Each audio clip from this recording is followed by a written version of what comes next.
안녕하십니까. 오늘은 왜 이렇게 그냥 덥다는 느낌이 들 정도로 말이죠. 너무너무 푸근하더라고요. 좋습니다. 예, 진실 추적자 사건 반장 시작합니다. 프로야구 롯데자이언츠 소속 투수 최충현 선수가 지난해 말 부산의 한 술집 앞 거리에서 사진 촬영 요청하는 여성 팬한테 타이어보다 못한 뚱년, 이런 외모 비하를 한 영상이 저렇게 뒤늦게 확산돼서 비난을 사고 있습니다. 이후 팬한테 사과를 했다고는 하던데 영상 보면요, 술 한 잔 걸치고 담배까지 피우고 있습니다. 코리안 특급 박찬호 선수는 평소 후배들한테 술, 담배를 멀리 하라고 했더랬죠. 오늘 출연자 소개해 올리죠. 김하나 아나운서, 박지훈 변호사, 박상희 한국연립사이버대교 손수호 변호사 나오셨습니다. 안녕하세요. 안녕하세요. 사진부터 달립니다. 자, 울산 장무공원인데요. 남녀 커플이 담배 피우고 있어요. 제발 정신 좀 챙겨 하신 김형민님. 자, 광명시 하안 주공아파트 불났어요. 지난주에 소방대원들 오셔서 금방 껐습니다. 정말 너무 고생 많으세요 하신 심은정님. 자, 어제 우리 엄마 장옥순 여사 8순이었습니다. 사랑한다고 전해주세요 하신 변민경님. 자, 사반을 절대 안 보던 우리 신랑이 이상하게 요즘은 집에 오자마자 사반부터 틀어요. 신랑이랑 함께하는 이 시간 너무 좋아하신 진천의 혜인님. 자, 이제 어제 개인정보관리사 시험 봤습니다. 꼭 합격 기원해 주세요 하신 김석고님. 모두 사랑합니다. 자, 재미는 물론 의리로 함께하는 아싸사반 뉴스 실험고. 대한민국과 전 세계 동포 가족 여러분의 시선을 모아서 출발합니다.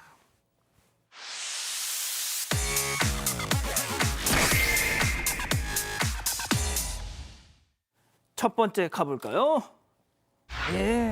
귀신도 도망갈 인파입니다. 자, 요즘 경리단길, 용리단길 다 제치고 산리단길이 가장 핫하다고요?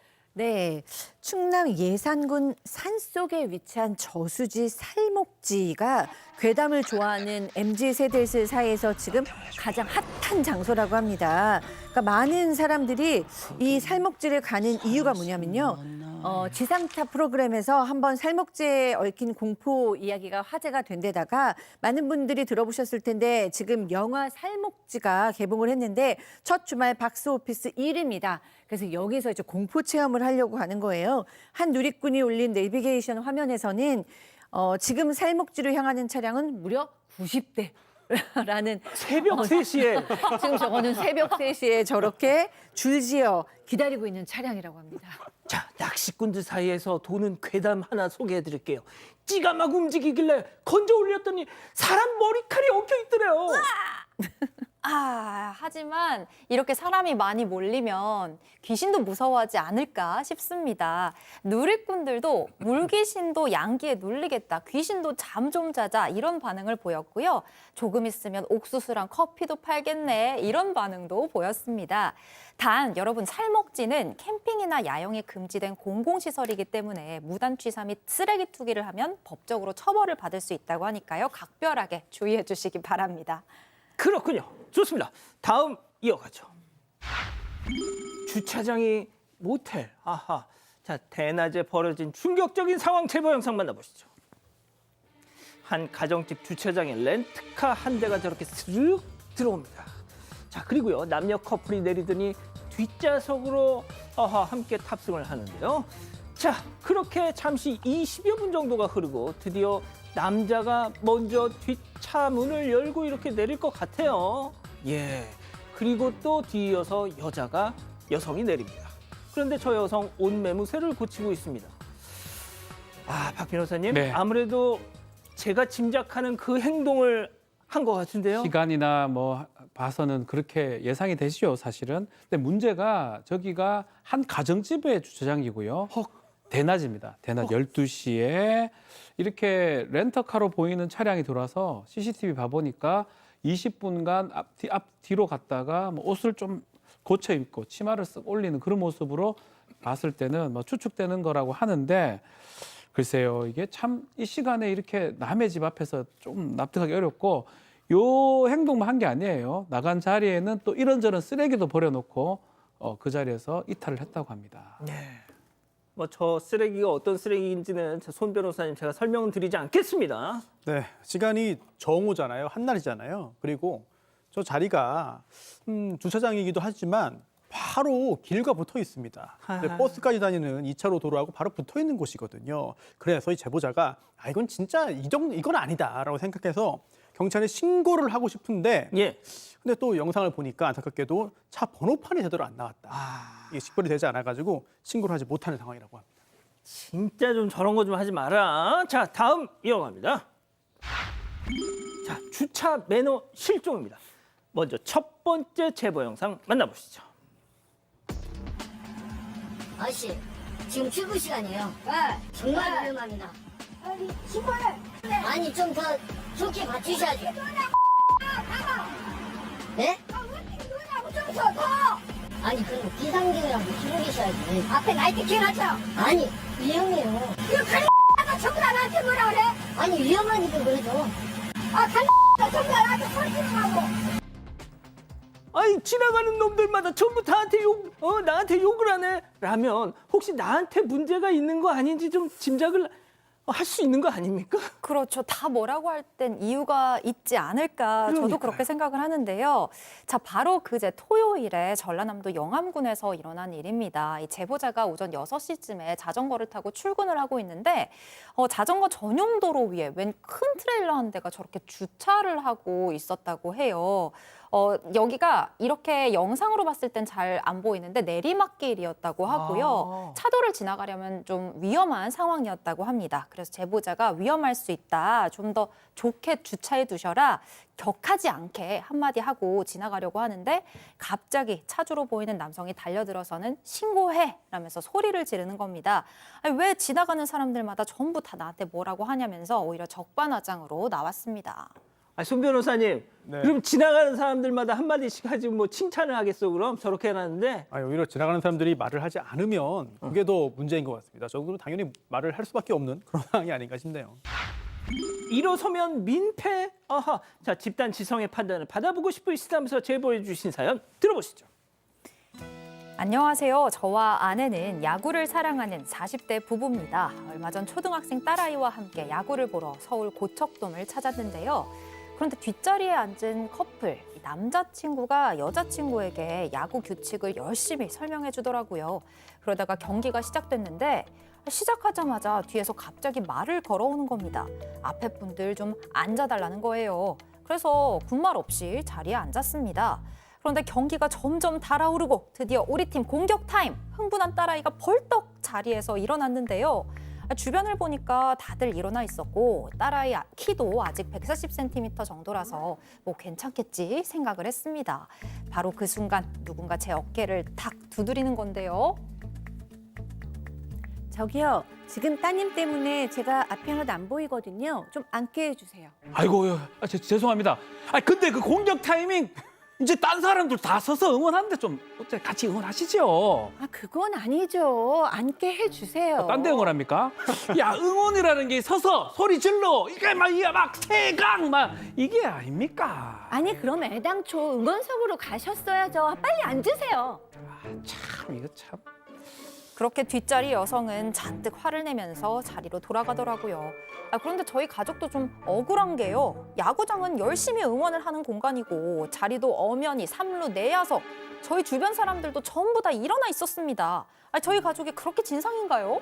자, 기다리고 기다리셨던 부처 핸즈업타임 6천일 보낸 우리 가족 여러분들 채팅창에 OX로 함께 참여해보시죠. 먼저 여성입니다. 네, 아저씨 진상, 그것도 완전 핵진상. 내가 아저씨 딸내미 뒤통수 보려고 25,000원 내고 여기 온 거 아니거든요. 잔말 말고 딸아이 통제 좀 해요. 안 그래도 지고 있어서 짜증나 죽겠는데 동그라미. 좋습니다. 다음 사연자 아빠 남성이에요. 이 아가씨가 진짜 야구장 와서 점잠 빼려면 집에서 보지 뭐하러 고척돔 왔어. 괜히 남의 집 아이 기죽이지 말고 응원하는 법부터 배우셔 X.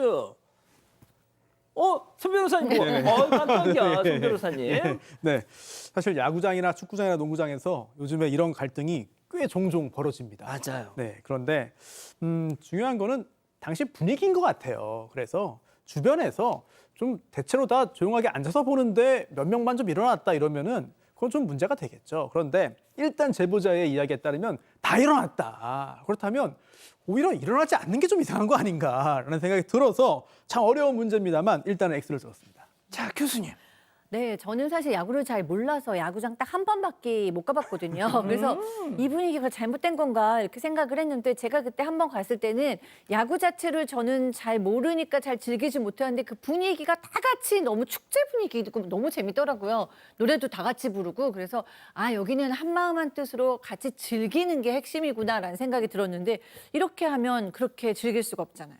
자, 또 이 야구하면 또 우리 박 변호사님 아니겠습니까? 얼마 전에 그 WBC 한일전 도쿄돔에서 네. 또 그 중계 화면에 또 잡혔어 또. 그렇죠. 어제는 뭐 잠실 야구장도 주말간에 계속 뭐 수원 진짜? 야구장 왔다 갔다 했었는데 사실은 그 지정석이 있어요. 예컨대 응원을 위한 석도 있고 응원을 하지 않거나 좀 조용히 있는 그런 석이 있긴 한데 실제로는 구별이 잘 안 됩니다. 그리고 이제 안타 치고 홈런 치고 응원하는 팀이 그러면 다 일어납니다. 모든 사람들이. 그래서 제가 봤을 때 상황에 따라서 좀 하는 게 맞는 것 같고 그걸 갖고 이제 글쎄요. 야구를 조금 모르거나 아니면 다른 응원석에 앉아 있으면 저런 일이 생길 수 있어요. 내가 응원하지 않는 팀 쪽에 가 있으면 같이 거기다 막 응원하고 막 박수치기 때문에 저는 이걸 비판하거나 비난하기 좀 어렵지 않나 이런 생각이 듭니다. 그렇군요. 김하나 아나운서. 저도 사실 야구장을 안 간 지 좀 오래되긴 했는데 제가 기억하는 야구장의 풍경은 뭔가 결정적인 순간이 다가오면 많은 분들이 일어나셨던 걸로 기억을 하거든요. 그런데 생각보다 저희 가족분들의 의견은 갈리는 것 같습니다. 진짜. 체리사랑님께서는 앉아서 봐야지요. 진상 맞습니다. 라고 말씀 주셨고 끝에 수리로 끝나는 우리 가족분께서도 앉아서 보는 게 맞아요. 서서 하려면 응원석을 가세요라고 말씀 주셨거든요. 하지만 김지원님께서는 오히려 아이 그 사람들 야구장에 올 사람들이 아니네라고 말씀 주셨습니다. 그렇군요. 예. 사반 제보 메일 제보 카톡 많이 연락 주시고요. 잠시 후 돌아옵니다. 채널 고정 리모컨 제발 좀 돈터치. 남자 피부 면도기가 문제였어. 바꿔봐. 슬릭으로 부드럽게 밀어붙이는 극단적 얇은 날. 느껴봐. 완벽한 피부결. 스킨러브스 슬릭. 주인인데 정보를 일일이 찾아야 한다. 주인인데도 주도권이 없는 이 시장에 토스증권 AI가 내 주식을 분석했어요. 이것은 분명 인류의 호재. 토스증권. 탈모 효과를 생각한다면 약효를 따져봐야죠. 판시딜 약용 효모 복합 성분이 모근부터 탄탄하게, 안에서부터 굵어지니까 덜 빠지겠죠. 풍성해지겠죠. 안에서 지켜야 탈모를 지킨다. 역시 판시딜. 풍성. 처음일걸? 오라! 쏨땀 오이 피클과 피넛버터의 매직, 달콤 바삭 치킨과 매콤 산발 소스의 매직. 이게 왜 맛있지? 맘스터치 김풍 야매 컬렉션.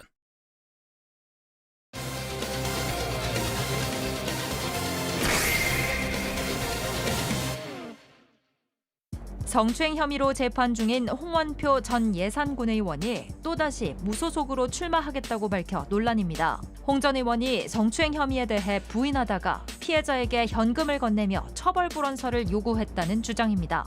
무슨 일이 있었던 건지 알아봅니다.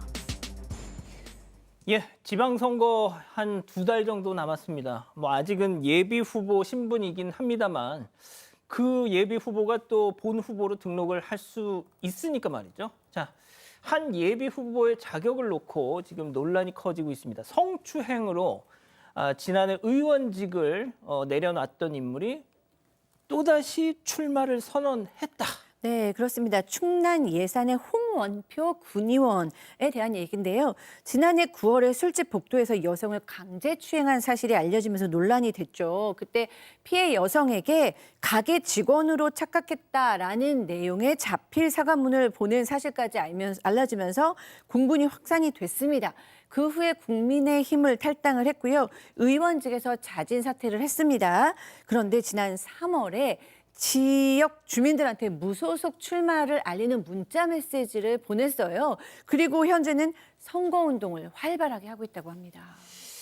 예, 저희가 뭐 사건 반장 많이 보신 우리 가족 여러분들 아시겠지만 정치 얘기는 뭐 다루지 않지 않습니까? 근데 저희 제작진이 당시 이 홍원표 전 군 의원에게 이런 피해를 당했던 피해자와 연락이 닿았습니다. 당시 상황을 직접 들어봤는데 손 변호사님, CCTV 영상도 저희가 전해드릴 수가 있죠? 그렇습니다. 피해자의 이야기 그리고 당시 상황을 좀 정리해서 말씀을 드리면요. 사건 발생한 곳이 피해자의 어머니가 운영하는 주점이었습니다. 여기에 딸로서 도와주러 간 거예요. 지금 화면에 영상 나오고 있는데요. 그런데 밤 10시 30분쯤에 홍 전 의원 일행이 이 주점에 왔습니다. 와서 당시 복도에서 쟁반을 들고, 지금 화면에 나오고 있죠. 쟁반을 들고 도와주고 있던, 이를 돕던 이 피해자의 가슴을 갑자기 만집니다. 그냥 갑자기 맞는 거거든요. 자, 곧바로 손을 쳐내며 피해자가 이렇게 사과라고 항의했는데 죄송하다고 말하고 그냥 룸으로 들어가 버렸습니다. 그런데 그 후에 홍 전 의원의 일행 중에 한 명이 5만 원을 주면서 이거라도 받아달라라고 했고요. 당연히 피해자가 거절을 했고요. 이틀 후에 홍 전 의원이 주점을 운영하고 있는 이 피해자의 어머니에게 자필 사과문을 작성해가지고 사진을 찍어서 보낸 거예요. 내용이 이렇습니다. 제가 가게 직원으로 착각해서 큰 잘못을 했습니다. 이거를 뼈아픈 교훈으로 삼아서 더 성숙한 사람이 되겠습니다. 너그러운 마음으로 진심을 받아주십시오. 라는 내용이었는데요. 자, 가게 직원으로 착각해서 큰 잘못을 했다. 이런 내용이었습니다. 자, 자필 사과문 지금 들으신 것처럼 가게 직원으로 착각해서 잘못을 했다. 자, 이 말은 국어 교육을 받은 우리 진짜 가족의 여러분들 아실 겁니다. 가게 직원이면 그럼 잘못이 없는 건가? 자, 그런데 이 피해자 따님, 이 홍 전 의원의 말에 더 큰 모욕감을 느끼셨답니다. 체크포인트 짚어보죠. 툭 쳤는데 이게 무슨 얘기인지 피해자 따님 얘기 들어보시죠. 그때도 그랬어요. 저희 엄마한테 툭 친 걸로 해달라. 사람들한테도 내가 그냥 툭 쳤는데, 그냥 스쳤는데 내가 그렇게 이제 받아들이는 것처럼 그분이 이제 불쌍한 사람이 되더라고요. 기사 이렇게 났고 불쌍하지 않냐. 이제 모자 푹 눌러쓰고 오셔가지고 와서 이제 막 무릎 꿇고 사과를 하는 거예요. 일단 알겠으니까 가보셔라. 그러니까 이거 서류 하고 가야 된다 그러는 거여서 내가 확인하고 전달 드리겠다 했는데 안에 보니까 처벌 불원서랑 이제 현금 200만 원인가? 그때 이제 화가 나서 그거 확인하고선 경찰서 들고 간 거죠, 바로. 그 사건 당일에는 5만 원이었는데 이번에는 200만 원과 처벌 불원서. 네, 맞습니다. 사과하러 찾아와서는 현금을 내밀고 처벌 불원서를 써달라고 했다는 거예요. 이 피해자에 따르면 이 홍 전 의원이 어머니에게 툭 친 걸로 해달라라고 이야기를 하더니 외부에 그냥 스쳤을 뿐이라면서 마치 피해자가 예민하게 반응을 한 것처럼 말을 했다고 합니다. 이런 말을 들은 사람 중에 오히려 홍 전 의원을 불쌍하게 생각하는 사람도 있었다고 해요. 피해자 심지어는 남자가 그럴 수도 있지 홍원표가 불쌍하다 이런 말까지 들었다고 합니다. 이후 홍 전 의원 피해자의 매장까지 찾아와 무릎을 꿇고 사과를 했고요. 그러면서 현금 200만 원과 처벌 불원서를 내밀었습니다. 피해자는 진심 어린 사과만 있었다면 넘어가려고 했는데 현금과 서류를 보고는 사과의 진정성을 믿을 수가 없어서 곧바로 고소를 했다고 전했습니다. 자, 이 벌금 500만 원의 약식 명령이 내려졌다고 하더라고요. 그런데 이 홍 전 군 의원 정식 재판을 청구했다고요? 맞습니다. 지난해 11월 달에 강제추행죄죠. 당연히 범죄가 되고요. 약식 명령 500만 원이 떨어졌는데 그거에 대해서 정식 재판 청구가 가능합니다. 본인이 청구해서 5월에 첫 재판이 열릴 수가 있습니다. 그런 상황에서 지금 예비 후보로 등록하면서 출마를 결심했다라고 얘기하고 있는 상황이고요. 국민들이 판단해달라 이런 얘기를 하고 있습니다. 박 변호사님 그러니까 이제 재판이 확정되기 전까지는 무죄 추정이 무죄 추정이니까요. 근데 저는 조심스러운 얘기긴 한데 올라갈 것 같거든요. 500이 적어 보여요. 누가 봐도요. 강제추행이고 본인도 자백을 했고요. 그 강제추행이 그러면 술집 어디 그 종업원이면 또 되고 이런 말도 안 되는 이제 변명을 했던 상황이기 때문에 어쩌면 500만 원으로 그 강제추행죄가 끝나면 본인한테 유리할 수 있는데 정식 재판이 열리고 이게 많이 알려지고 위치도 이제 군의원이라는 게 있고 이러면 재판부에 더 판단을 다시 할 수 여지가 있어요. 올라갈 여지도 있다고 저는 생각이 들고. 근데 선거에는 출마할 수 있는 거 아닙니까? 그렇죠. 출마는 할 수 있죠. 근데 집행 예상을 받으면 그것도 선거 돼도 당선 무효가 되니까요. 그 지방선거가 2달밖에 안 남았는데 재판이 그 선거가 그 전에 나오지는 않을 거 아니에요. 그렇죠. 5월 달이니까 만약에 한다고 하더라도 6월 이후에 나오니까. 근데 이제 문제는 그런 위험 부담을 안친 사람을 뽑는다는 것도 사실 문제이기 때문에 어쨌든 간에 피해자 입장에서는 이런 사람이 군원에 다시 출마한다는 게 납득할 수 없어서 용기를 내서 제보를 했다고 합니다. 예. 그리고 또 저희가 한 분의 얘기를 또 전해드려야 되는데, 전북 김제에서 2차례 제명됐던 전 시의원이 또다시 출마를 선언해서 논란입니다. 이분은 저희가 과거에 한번 다루기도 했었던 분인데요. 먼저 영상 좀 보시죠. 뭐하니까? 뭐? 할 말 있으면 한번 해봐. 이거 제가 꽃뱀입니까? 야, 꽃뱀 아니었어? 그만하시고 나가시죠. 끝까지 너한테 전화해서 나 응원하게 해주세요. 어? 할 말 있으면 해. 할 말 있으면 하라고. 너 나하고 방송 안 했냐? 방송 지금 보여줄래? 아니 먼저 칼 휘두른 게 누군데요? 칼 휘둘러? 우리 애기아빠한테 머리 해가지고 12번을 끊었잖아요. 예, 2020년 전북 김제시의회에서 벌어졌던 상황입니다, 교수님. 네, 그렇습니다. 해당 사건이 이제 6년 전에 벌어졌는데요. 보셨다시피 당시 이제 유진우 김제시 의원, 본인과 부적절한 관계였던 여성 의원에게 본회의장에서 이제 막말을 합니다. 그 내용이 네가 꽃뱀 아니었냐, 나랑 간통 안 했냐, 뭐 이런 얘기였어요. 그래서 이제 시의회는 품위 유지 의무 위반으로 제명을 했습니다. 그런데 어쨌든 두 사람이 10년 넘게 부적절한 관계를 이어온 것은 사실로 드러났어요. 유 의원은 제명 취소를 요구하는 행정소송을 통해서 의원직을 회복을 한 후에 1년 후에 소속 정당인 더불어민주당에서 탈당을 합니다. 그리고 무소속으로 지방선거에 출마를 하는데요. 득표율 1위로 당선이 되었습니다. 자, 그런데 여기서 또 끝이 아니었다는 거. 그렇습니다. 한 1년 반쯤 지난 2023년 12월에요. 또 다른 여성을 폭행하고 스토킹했다는 의혹을 받았습니다. 그래서 시의회가 그 당시에 다시 한번 제명 결정을 하는데요. 그리고 형사재판이 진행됐거든요. 1심에서 징역 8개월에 집행유예 2년, 유죄 판결을 받습니다. 그런데 이번에도 또 제명 무효 확인 소송을 제기를 하고 이제 행정적인 부분에서 이제 버티기 시작하는데요. 1, 2심 다 졌거든요. 그런데 일단 대법원까지 가면서 시간을 좀 벌어놨습니다. 그리고 이제 3월에 이번 지방선거 무소속 예비후보 등록을 마친 거거든요. 자, 제보자가 이런 이유로 제보를 한 겁니다. 물론 무죄 추정이지만 일단 유죄 판결이 1차 나온 상태거든요. 스토킹 범죄를 저지르고 여성을 폭행한 사람이 2심 진행 중에 자숙하기는커녕 공직선거에 출마하겠다고 의사를 표명했다. 이 사실 자체가 너무나 어처구니 없어서 제보했다고 이야기를 전해왔습니다.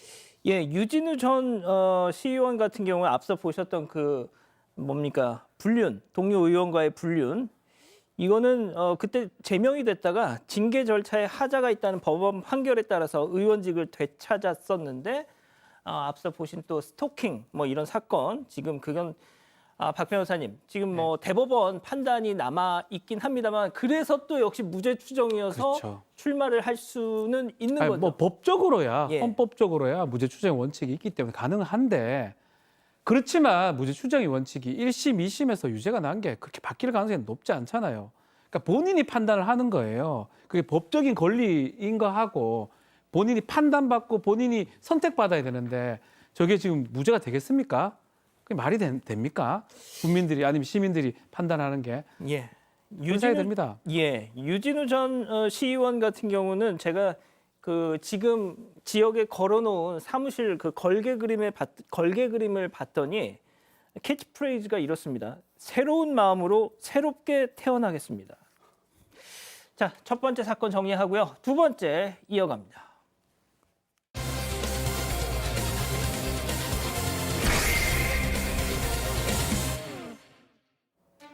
충주시의 한 사무실, 건장한 체격의 남성 2명이 안으로 들어옵니다. 사무실 안에 있던 남성은 놀란 표정으로 이들과 대화를 나누는데요. 그런데 두 남성이 그의 양옆을 거칠게 붙잡더니 그대로 밖으로 끌고 나갑니다. 문 밖을 비추는 CCTV엔 남성이 머리채를 잡힌 채 폭행을 당하는 장면이 고스란히 찍히고 있었는데요. 이들 사이에 무슨 일이 있었던 걸까요? 자, 가족 여러분, 진짜 이번 사건 좀 주목해 주십시오. 진짜 저는 영화나 드라마에서나 봤지, 야, 이게 진짜 길 한복판에서 진짜 대한민국에서 이 법치 국가에서 이런 게 가능하구나. 자, 교수님. 네, 이 폭행의 발단은 이제 돈입니다. 피해자 주장에 의한 내용이기는 한데요. 이 60대의 충주 지역에서 유명한 사채업자가 있습니다. 그런데 이 피해자와는 알고 지낸 사이예요. 그런데 이 피해자의 지인이 급전 5억이 필요했다고 합니다. 그래서 이 지인과 이 사채업자를 이 피해자가 중간에서 소개를 시켜준 거예요. 그런데 이 돈을 빌려준 게 직접적으로 그냥 그 피해자의 지인한테 돈을 빌려준 게 아니라 어떤 방식을 취했냐면 이 사채업자가 피해자에게 돈을 빌려주고 다시 이 피해자가 그 지인한테 빌려주는 방식으로 이제 돈을 빌려줬대요. 그런데 여기서 이 피해자와 피해자의 지인 2명 모두가 차용증을 작성하게 됩니다. 그러니까 이게 사채업자한테는 좋은 방식이래요. 왜냐하면 추후 문제가 발생할 경우에는 채권 회수 대상이 2명이 되는 것입니다. 그런데 문제는 이 피해자의 지인이 잠적을 한 거예요. 그러다 보니까 같이 차용증을 작성했던 이 피해자가 몽땅 떠안게 된 거죠. 그런데 이자를 못 갚고 있다 보니까 지난 10일에 이 사채업자가 건달 등을 대동하고 나타나서 폭행을 한 겁니다. 자, 제가 투자금 5억을 도대체 이자 얼마에 이렇게 빌렸나 좀 봤더니 월 4%. 이게 연리로 치면 연리 약 60% 이자입니다. 자, 사채업자 왈. 너가 소개해준 사람이 잠적했으니까 너가 책임져. 물고 늘어졌답니다. 그러다 저렇게 갑자기 들이닥친 거. 당시 상황 직접 들어보시죠. 누가 문을 두드리는 거예요. 이제 동생이 문을 열어줬는데 좀 인상 뻥게 생긴 이제 2명이 들어와서는 혹시 맞아요? 이렇게 물어보더라고요. 뭐 때문에 그러시냐 그러니까 맞아요 안 맞아요 그것만 얘기하라고 그러더라고요. 맞다고 근데 왜 그러시냐 이러니까 갑자기 이제 그 양쪽 팔짱을 끼고 데리고 나가려고 하면서 이제 문이 열리니까 그때 이제 씨가 앞에서 서 있더라고요. 깡패들이 뭐 제 양팔을 붙잡게 하고 계속 저를 때리시더라고요. 조금 끌고 가고 또 때리고 조금 끌고 가고 또 때리고 이러면서 그 어떤 흰색 벤츠 차량에 태웠거든요 저를. 완전 대낮. 그렇죠. 대낮이었고 주변에 사람도 있었다고 하는데요. 그런데도 이 두 남성이 양옆에서 팔짱을 끼도 붙잡고 강제로 밖으로 데리고 갔더니 문 밖에 있던 사채업자가 피해자를 보자마자 머리채를 잡으면서 폭행을 시작했습니다. 주변에 있던 시민들이 말리려고도 해봤대요. 그런데 이 건달이 윽박을 지르면서 신경 쓰지 말아라. 신고하지 말아라 이렇게 지시를 했다고 합니다. 사채업자 피해자를 차량으로 끌고 가면서도 방금 보신 것처럼 주먹으로 얼굴과 배를 때리고 발길질까지 했습니다. 총 25번에서 30번 정도 폭행을 당했다고 해요. 이후 사채업자는 피해자의 머리채를 잡은 채 차에 강제로 태웠고요. 피해자 휴대전화를 아스팔트 바닥에 3개 집어 던진 후 본인도 차에 탑승했습니다. 야, 신고하지 마라는 겁박에도 주변 시민들이 신고를 했습니다. 자, 그런데 경찰이 눈앞에서 간발의 차로 저 납치 차량을 놓쳤다고요. 예, 맞습니다. 당시 차량에 피해자도 있고요. 사채업자 아내 3명이 탑승을 했는데 운전은 사채업자 아내가 한 것으로 보입니다. 납치가 되는 거라고 봐야 되겠죠. 경찰이 왔어요. 경찰차가 왔는데 지금 가네요. 예, 공교롭게도 현장에 아주 몇 분 차이로 교행을 한 것 같아요. 아마 경찰차가 오는 거를 사채업자 이 아내가 발견하고 조금 멈추긴 멈췄는데 그냥 도망가 버렸습니다. 그래서 경찰차가 왔을 때는 이미 갔던 거고요. 한 40여 초 정도 차이가 났다라고 합니다. 2대 왔네요. 2대. 네, 맞습니다. 그런데 문제는 이 경찰차가 옆으로 지나가는 동안도 사채업자는 피해자한테 계속적인 폭행을 했고요. 사무실로 이동되면서도 계속 폭행을 가했던 것 같습니다. 무릎 꿇으라고 요구하고 무릎 꿇으니까 또 때려가지고 결국 얼굴이 피범벅이 됐고요. 실핏줄 지금 터졌고요. 입술 안쪽 피멍하고 붓기가 있었으면서 온몸이 모두가 아팠다고 합니다. 자, 사채업자 사무실로 끌려갔습니다. 호랑이 굴로 끌려갔어요. 여기서 난 완전 죽겠구나. 두려움에 떨고 있는데 갑자기 사채업자한테 전화로 따르르릉 전화가 걸려옵니다. 자, 그런데 발신자, 사채업자에게 전화를 건 발신자가 이런 말을 하더라. 체크포인트 짚어보죠. 형님 큰일 났어요. 자, 피해자 얘기 직접 들어보시죠. 이제 그 대법 사무실에 제가 이제 들어갔어요. 거기서 이제 뭐 이런저런 얘기하다가 경찰에 신고할 거냐 막 이런 식으로 물어봐가지고 거기서 좀 언쟁이 있었거든요. 예, 그러고 있는데 그분이 전화기를 테이블에 올려놨었어요. 근데 거기에 형사라고 해갖고 이렇게 전화가 딱 울리더라고요. 그래서 전화가 오고 형님 지금 신고가 들어왔는데 뭐 큰일 난 것 같다. 저희가 뭐 찾아봐야 될 것 같습니다. 뭐 이런 내용이었어요. 야, 정말 제가 시작할 때 손 변호사님 왜 이게 영화 드라마 같다고 한지 아시겠죠? 실제로 영화에 종종 나오는 장면이죠. 그러니까요. 예, 그런데 이렇게 제보자의 제보를 통해서 다시 한번 이야기를 듣게 됩니다. 자, 일단 피해자의 주장입니다만 당시에 사채업자하고 신고를 둘러싸고 실랑이가 있었는데 테이블 위에 놓여진 이 사채업자의 휴대폰으로 전화가 왔고 여기에 이름이 이름이 있었다는 것이죠. 누구 형사라고 저장이 돼 있던 그런 번호가 발신 번호였고요. 내용 자체도 들렸어요. 그랬더니 지금 폭행 사건으로 신고 들어왔다. 그런데 큰일 난 것 같다. 저희가 지금 찾아봐야 될 것 같습니다라는 내용이었다는 거죠. 찾아봐야 되겠다. 네. 그래서 그런 통화 후에 얼마 지나지 않아서 이 사무실에 실제로 출동을 받은 형사들이 들이닥쳤는데 그 중에는 저 통화의 주인공도 함께 있었다는 겁니다. 그래서 이 피해자는 경찰이 찾아왔지만 그 형사한테는 얘기할 수가 없잖아요. 그래서 함께 온 다른 형사한테 이러저러한 피해 상황을 이야기를 했고요. 그 후에 경찰차를 타고 병원으로 갈 수 있었습니다. 자, 지금 여기까지만 들어보면 물론 피해자의 주장이긴 합니다만 이 사채업자와 경찰이 뭔가 좀 뭐 이렇게 커넥션이 있는 것 같은 느낌이잖아요. 저희가 그래서 경찰에 문의를 좀 해봤죠. 네, 맞습니다. 저희 제작진이 경찰에 직접 연락을 해서 물어봤는데요. 경찰 관계자는 이렇게 얘기를 했습니다. 이 해당 형사에게 확인을 해봤더니 폭행 사건이 벌어졌던 날 사채업자와 통화를 했고 안면이 있는 사이라고 했다. 그 사실이 확인된 뒤에 해당 형사뿐 아니라 같은 팀 형사들도 수사에서 배제가 됐다. 이렇게 설명을 했습니다.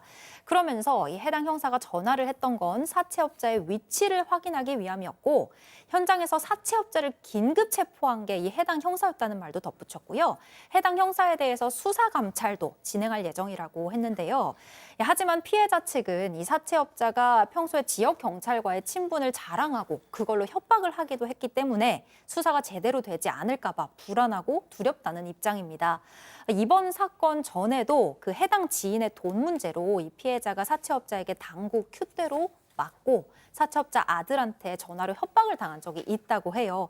그때는 뭐 신고할 엄두도 못 냈었다고 하는데 이번에는 그래도 폭행 영상, 이 확실한 증거가 있어서 신고도 하고 제보까지 하게 됐다고 전했습니다. 아, 형님 지금 신고가 들어왔는데 제가 한번 이게 위치를 그 사채업자가 어디 있는지 위치를 파악하려고. 그렇죠. 뭐 납득하기는 좀 어려워요. 아마 이 부분도 아마 저는 납득이 됩니다. 아, 됩니까? 그렇게 해서 안 되겠죠, 아마도. 막 그래서 그 부분도 아마 감찰을 받거나 문제가 될 것 같고요. 일단은 뭐 자기가 사채업자가 채권을 행사함에 있어도 사실 법률 적용이 됩니다. 이게 채권의 공정한 추심에 관한 법률이 있어요. 그거 위반이 될 수 있고요. 폭행을 너무 심각하게 했다고 봐야 되겠죠. 그렇기 때문에 뭐 휴대전화 부서지고 증거가 없다고 하더라도 이게 구속영장이 청구가 됐고 지금 구속영장이 발부가 됐습니다. 사채업자. 진짜요? 그래서 이거는 뭐 아무리 자기 채권이라 하더라도 거기에 맞게 합당의 권리 행사를 해야 되고 이렇게 폭행 행사를 하면 안 되는 거기 때문에 구속이 되고 합당한 처벌을 받을 것으로 보입니다. 제가 박 변호사님께 하나만 더 여쭤볼게요. 진짜 사채업자가 진짜 백주대낮에 사람을 저렇게 길거리에서 폭행하고 또 납치해서 사무실로 데려가고 그러니까 꼭 그 경찰과의 뭐가 있다고 제가 말씀을 드리는 게 아니라 뭔가 경찰이든 경찰이 아니든 뭐든 뒷배가 있으니까 저렇게 대담한 짓거리를 하는 거 아니겠습니까? 지금 보면 형님이라고 하고 이런 것도 문제가 될 것 같고요. 믿는 게 있으니까 저런 행동을 하는 거예요. 사실은 야밤에 자체 들어오지도 못해 보지도 못합니다. 일몰 이후 일출 이전에 못할 정도로 이 사채업자가 요번 조심스럽게 많이 하거든요. 요즘은. 근데 대낮에 대놓고 폭행을 행사하는 거는 자기 뒤에 분명히 뭐가 있다고 믿음이 있기 때문에 하는 걸로 보이고요. 아마 이 사건에서 그 경찰에 대한 어떤 조사도 아마 좀 진행이 돼야 될 거 아닌가 생각이 듭니다. 예, 두 번째 사건 정리하고요. 별별 상담소 이어갑니다.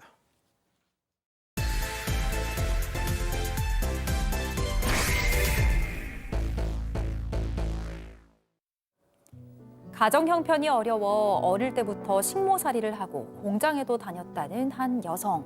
이 장녀라는 책임감에 본인 일은 늘 뒷전이었는데 어머니의 잔소리와 폭언 그리고 형제 간의 이간질은 상상 그 이상으로 심했다고 합니다. 세월이 흘러 어머니는 돌아가셨지만 여성은 이 사람을 볼 때마다 어머니가 떠올라서 너무나 괴롭다고 하는데요. 남보다도 못한 질긴 악연을 끊을 수 있을까요? 예, K 장녀로 70년 넘게 사셨다는 한 어르신의 제보인데 책임감 하나로 동생들 뒷바라지를 그냥 다 하셨다고요? 그렇습니다. 저의 부모 세대죠. 사남매 중에 맏딸이었습니다. 70대 제보자인데요. 남동생이 하나 있고요. 여동생이 둘 있었는데 어릴 때부터 아버지가 좀 건강이 안 좋아가지고 어머니 도와가지고 굳은 일을 계속했습니다. 심지어 몇 년 동안 식모살이까지 했는데 그러면서 눈칫밥도 먹고 또 실제로 많이 맞기도 한 거죠. 이제 한이 된 겁니다. 그리고 이제 공장에 다니면서 학교도 제대로 못 다녔습니다. 그런데 그때 어머니가 첫째 딸은 살림 미천이다. 계속 이렇게 얘기하면서 좀 희생을 좀 강요하는 듯한 그런 얘기. 그 시절엔 또 그랬죠. 그런 얘기를 많이 들었습니다. 그럼에도 책임감 하나로 힘들어도 내색도 안 하고 버티고 참아왔는데 물론 뭐 어떤 걸 바라고 한 건 아니죠. 하지만 이게 70년이 지나서 지금 생각하니 쌓였던 억울함이 너무 크다. 서운함이 너무 커가지고 최근에 폭발해버린 거죠. 첫째 딸은 살림 미천이야. 자, 정말 식모살이를 했습니다. 하지만 제보자를 더 힘들게 한 것은 따로 있었는데요. 직접 얘기 들어보시죠. 엄마가 유난히 미워했어. 어렸을 때 제가 굉장히 몸이 약했어요. 근데 엄마가 키우냐고 힘들기야 힘들었겠지. 딴집 자식들은 저러다 죽더만 우리 자식들은 죽지도 않는다고. 제가 못해서 그런지 냉정한지 몰라도 엄마가 보고 싶다는 생각은 한 번도 안 해봤어요. 참 저는 이런 사연을 들을 때마다 날 낳아줬다고 해서 다 진짜 엄마가 아니다 이런 생각이 들어요. 그렇죠. 사실 일반적으로 생각했을 땐 어떻게 엄마가 딸한테 저런 이야기를 할 수 있지? 듣고도 믿을 수가 없는 말인데요. 이 선천적으로 제보자가 몸이 약해서 잔병치레가 어릴 때부터 아주 많았다고 해요. 그럴 때 제보자가 몸이 아플 때마다 어머니가 이 다른 집 자식들은 더러 죽기도 하던데 이런 말을 했다는 겁니다. 그러면서 이 아픈 제보자 때문에 약값이 더 든다며 눈치를 주기도 했답니다.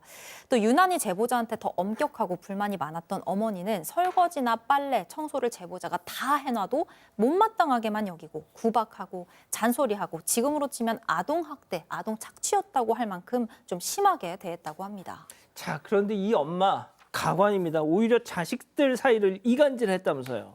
네, 이 제보자에 따르면 어렸을 때 어머니가 어렸을 때부터 이 사남매한테 각각 하는 말이 다 달랐다라는 거예요. 그러니까 나중에 보면은 어머니가 이 아들한테는 뭐라고 얘기했냐면요. 이 아들이 이 첫째 누나보다 더 일찍 결혼을 했는데 첫째 누나한테 좀 눈치가 보여가지고 너 결혼식 비용 지원이 어렵다. 뭐 이런 식으로 얘기를 했다라는 거예요. 그리고 또 여동생들한테는 니네 언니가 그동안 돈 벌어줬다고 그렇게 유세를 부린다. 뭐 이런 얘기도 했대요. 그런 적이 없는데 그래서 왜 이렇게 자식들 사이를 이간질을 했는지를 정말 모르겠다라고 전하셨어요. 그리고 이 제보자께서 결혼을 할 때도 지원을 받기는커녕 그 집 세간살이를 다 바꿔주고 축의금도 다 드리고 나왔어야 했다고 합니다. 자, 그래서 제보자께서는 엄마 돌아가신 게 그렇게 크게 애틋하지가 않대요. 자, 그런데 어머니는 돌아가셨어요. 자, 그런데 이 제보자를 괴롭힌 또 다른 인물이 있답니다. 얘기 들어보시죠. 엄마한테부터 상처를 받은 게 지금 이제 자매들한테 상처를 받네요. 느닷없이 돈을 받을 게 있다는 둥. 갑자기 자기가 돈을 빌려줬다는 거야. 착하게 안 살았다는 둥. 나는 모르긴 몰라도 너보다는 착하게 살았어. 그 아프다는 애가 친정엄마랑 똑같이 닮았어. 그렇게 이간질을 해요. 이 여동생이 그 엄마 DNA를 물려받았구나. 꼭 닮았던 것 같아요. 바로 밑에의 여동생인데요. 두 사람 이게 언니랑 많이 다퉜다고 합니다. 또 그 문제는 성격이 바락바락 대드는 성격이고 둘이 싸우면 거의 이 여동생이 혼나는 경우가 많았다고 합니다. 또 그 여동생이 이제 형들 중에 가장 이 제보자 그 위에 언니를 가장 싫어했다고 하고요. 아파서 누워 있으면 깨병 아니냐라고 뭐 혼내기도 하고 툴툴거리기도 하고 뭐 근데 동생이 이제 철없어 그러려니 하고 이 제보자 입장에서는 일일이 대꾸하지 않고 잘 지내려고 노력했다고 하는데요. 버릇이 점점 심해졌다고 해요. 근데 여동생이 힘들다면 뭐 사업하는데 돈도 빌려주고 제부 사업에 도와주기도 했는데 이 제보자를 여동생이 왕따를 시키면서 이간질하는 데 앞장서서 기함을 했다고 합니다. 도대체 이해가 안 가네요, 손 변호사님. 네, 그런데요. 왕따까지 시켰다는 거죠. 형제들끼리 돈 모아서 여행 갈 때도 쏙 빼놓고 그러면서 나중에 왜 그랬어라고 하니까 어차피 바빠서 못 가는 거 아니냐 뭐 이런 얘기를 했다고 하고요. 그리고 또 인색하다, 착한 척한다, 잘난 척만 한다 이렇게 없던 말을 하는데 이것도 살아생전에 어머니가 했던 행동 그대로 한다. 또 최근에 동생이 아파가지고 병문안을 갔더니 여기에서 빌린 적 없던 돈을 갚으라고 하고 뭐 착하게 살라고 하고 이런 엉뚱한 소리를 들어가지고 너무나 황당했다는 거죠. 자, 이 제보자분도 이제 나이 7순이 되시니까 그동안 참았던 게 동생이고 뭐고 이제는 당장 내가 못 살겠다 터진 거예요 지금. 그렇죠. 아니 뭐 내가 애쓴 거 알아달라 뭐 이런 마음도 없지만 고맙다는 말 한마디 하지는 못할 망정 이렇게 배은망덕하게 갑자기 뭐 빌려준 적도 없는 돈을 달라고 하니까 얼마나 괘씸했겠습니까. 아파서 누워있는 동생 붙들고 싸우고 싶지 않아서 그저 말 같지도 않은 소리 하지 마라 이 한마디 하고 그냥 나오셨다고 하는데요. 제가 일부러 정을 때리고 저러는 건가 싶다가도 돌아가신 어머니랑 너무 닮아서 이건 안 바뀌겠구나. 쟤는 그냥 천성이 그런 앤가 보다 이런 생각이 또 문득문득 들었다고 합니다. 제보자는 동생이나 나나 부모 사랑 잘 많이 못 받고 자란 건 매한가지인데 왜 저렇게 못 잡아먹어서 안달인지 모르겠다 이러면서 하소연을 했습니다. 자, 교수님, 저는 이런 사연 들을 때마다 부모라고 해서 다 같은 부모가 아니고 형제라고 해서 다 같은 가족이 아니다. 자꾸 저는 그런 생각 들어요. 네, 사실 뭐 오늘 제보자의 이야기는 심리적으로 되게 좀 유의미한 내용들이 많을 것 같아요. 그러니까 엮이는 가족의 다이나믹입니다. 역동이에요. 그런데 이렇게 엄마가 엄마 역할을 못하고 이렇게 학대를 하고 이런 행동을 할 경우에 아이들은 자기 역할들을 다 만드는데 이 첫째 같은 경우에는 희생하고 헌신하면서 본인의 역할을 한 거고요. 지금 이 여동생이라는 사람은 엄마가 너무너무 싫었지만 엄마 강자의 모습을 투사해서 동일시하면서 살아남은 거거든요. 그래서 이제 엄마 모습을 그대로 닮은 거예요. 그런데 문제는 현재에서도 해결이 하나도 안 된 거죠. 엄마가 돌아가셨음에도 불구하고 ING 현재 진행형입니다. 그래서 이 동생은 언니를 어렸을 때부터 시기하고 미워했다고 하잖아요. 그게 지금도 있는 거예요. 도움을 주는 언니임에도 불구하고 고마운 것보다는 밉고 이기고 싶고 이런 마음이 많은 것 같아요. 사실은 뭐 제일 좋은 것은 이제라도 치료를 받으면 좋은 가족인데 그게 쉽지가 않죠. 그렇다면 뭐 화해를 하냐 단절을 하냐 이것보다는 건강하게 거리를 두시는 게 가장 지혜로울 거라고 생각을 합니다. 예, 알겠습니다. 예, 별별 상담소 이렇게 정리하고요. 글로벌 픽 이어갑니다.